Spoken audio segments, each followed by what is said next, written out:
Olá, tudo bem, Sr. Denis e Sr. Steve? É com extrema satisfação que apresentamos nossa solução para iniciarmos a cultura da organização orientada por dados, usualmente denominada Data Driven, solicitada pela HPM.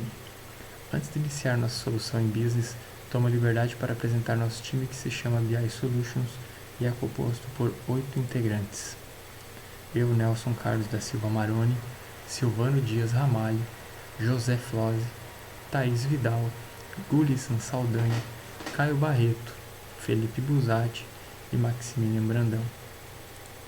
Somos uma empresa especializada em soluções para inteligência de negócios, com foco em maximização de resultados através da mineração de dados e desenvolvimento de relatórios para tomar decisões, consultas e análises diversas.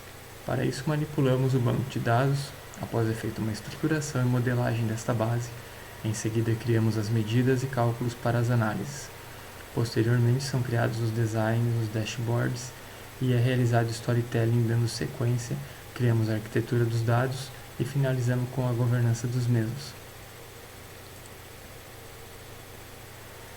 Nossa missão para esse projeto foi a criação de um projeto completo do setor comercial a fim de se agilizar a entrega dos relatórios e análises necessárias para a tomada de decisões, com a projeção de um forecast para o ano seguinte com o aumento das vendas em 10%, com a exceção de maio que deverá dobrar, visto que neste mês a empresa participará de um super evento do mundo fitness.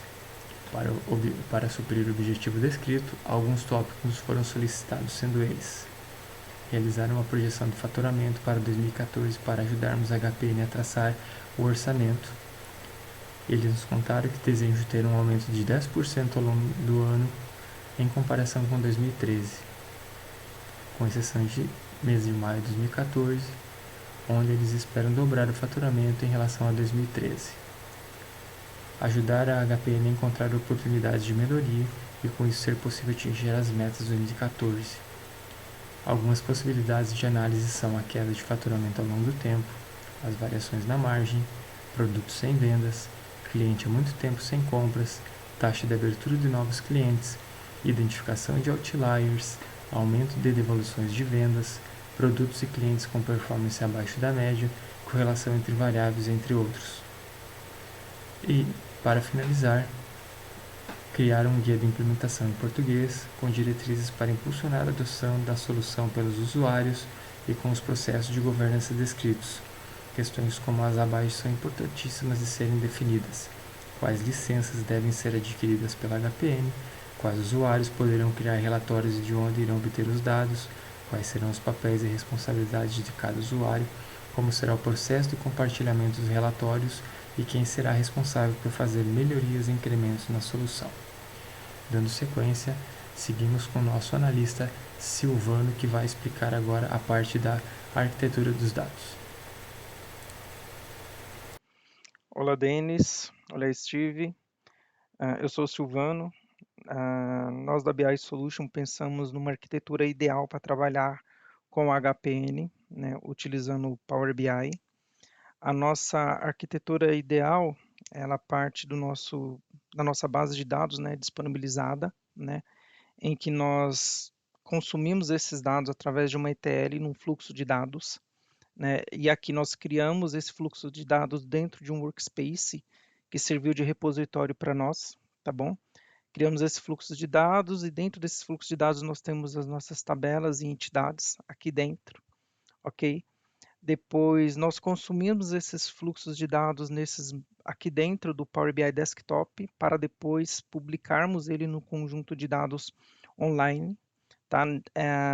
Vale ressaltar que nesse momento aqui nós criamos nossos relacionamentos, nossas medidas DAX, tá bom? Em apoio com o pessoal de negócios, entendendo do negócio, entendendo como funciona o negócio da HPN, o core da HPN, para poder criar esses relacionamentos.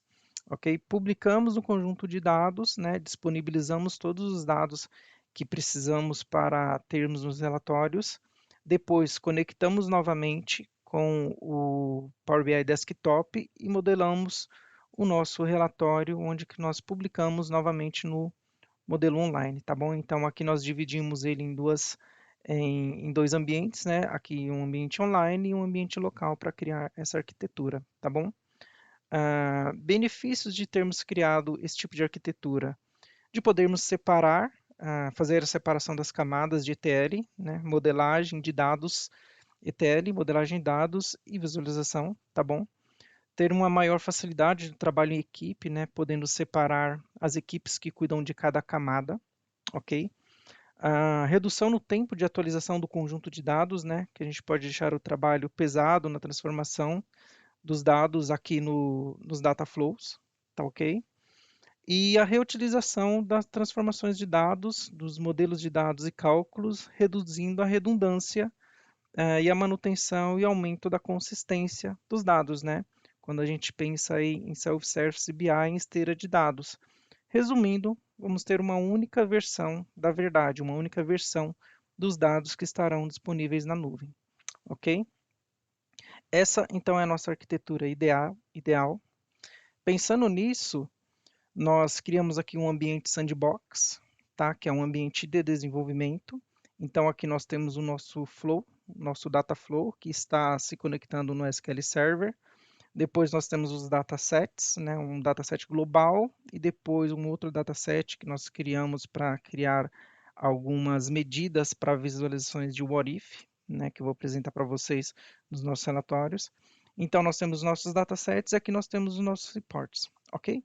Aqui embaixo eu tenho um outro dataset de home e um relatório de home apenas para o desenvolvimento da capa, tá?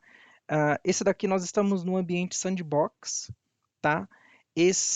Todos esses dados aqui, eles passam por uma outra aplicação, vamos pensar assim, do Power BI, que é o pipeline de implantação.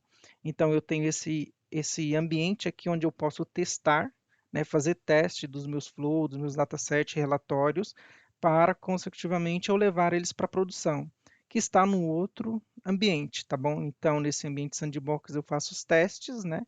De relatório, de visual, medida, e eu publico isso, faço um deploy e implanto na produção, tá? Que é um outro ambiente, um outro workspace, ok?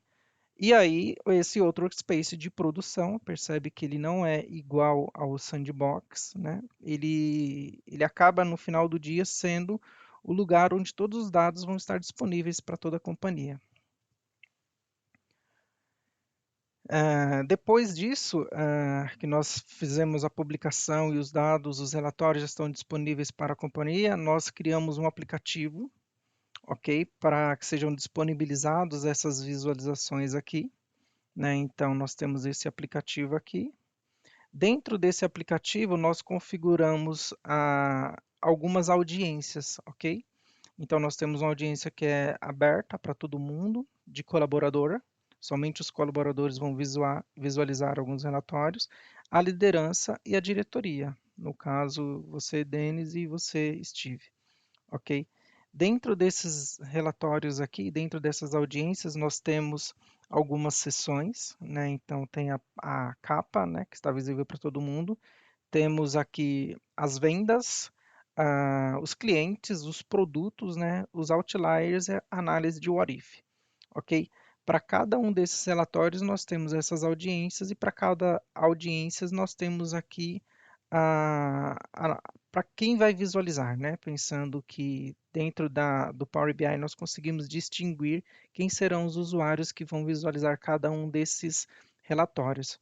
Então, os colaboradores aqui, né, vão conseguir enxergar somente esse relatório de vendas, ok?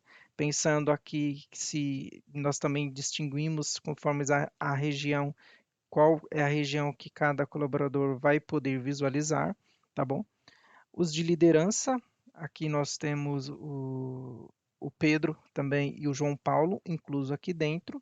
E aqui na diretoria nós temos você, Denis, e você, Steve, para visualizar, além desses outros relatórios, né, que vocês também estão dentro deles, para somente vocês visualizarem e fazer alguma análise que seja interessante de fazer simulação, ok?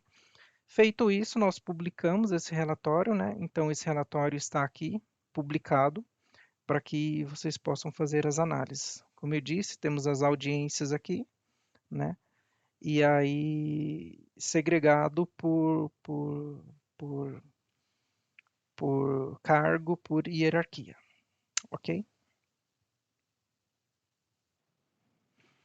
E agora, navegando aqui sobre os relatórios que temos, nós temos aqui os relatórios de vendas, que nós podemos segregar aqui e fazer uma análise por ano, tá bom? Por continente, Europa, Norte América e Sul América. Então, nós temos análise aqui, por exemplo, de 2013, mas 2011, então temos uns de 2011, 2012, ok? Temos aqui também uma outra análise de margem, ok? Como que foi, e um cross-selling. Aqui nós temos outro relatório de clientes, tá bom? Também podendo ser separado pelo continente. Aqui uma análise também por cliente. E aqui uma variação, como que foi, por cliente e região, tá bom? Continente. Aqui temos um outro relatório sobre produtos, né? Produtos sem vendas, aqui. Temos uma análise de Pareto, aqui também. E uma análise de retorno desses produtos, ok? Podendo ser filtrado aqui também pelo ano, pelas cidades, categoria, subcategoria e business. Aqui nós temos os outliers, né? Os pontos que se destacaram na curva, também podendo ser filtrado por ano, por mês e por continente, né? E aqui também fazer análises por regiões. E aqui, caso seja interessante, fazer uma análise aqui de um what if, se nós aumentarmos ou diminuirmos, por exemplo, 40, se eu diminuir a quantidade aqui para 10%, como se comporta a minha margem, tá bom? Se eu aumentar o preço aqui, ó, como se comporta aqui a minha margem, então temos esse relatório também que é possível ser utilizado.